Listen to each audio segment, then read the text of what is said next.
এবার মাল তো 100 বেড়া করে ফেলি বুঝলেন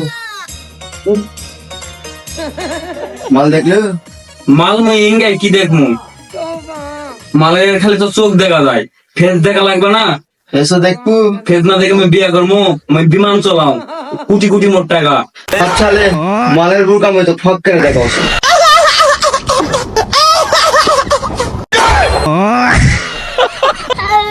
আমার বিদেশটা ফোন আছে ঘটক সাহেব একটু কথা বলি তুমি দেখো একটু কথা বলি বলো তুমি আমি হলো মেয়ের মুখটা দেখাই দেখি দেখি মা একটু আলোক করে বুকা I love you দিল তো পাগল মাশাআল্লাহ মেয়ে না তো আগুন একে খাসা মাল এই বেটা দাঁড়া আমার বিজনেস পরে পাঠাবো আগামী বউ দেখি আমার তুমি প্রেম দিবা না এবা মেয়ে পছন্দ হয়েছে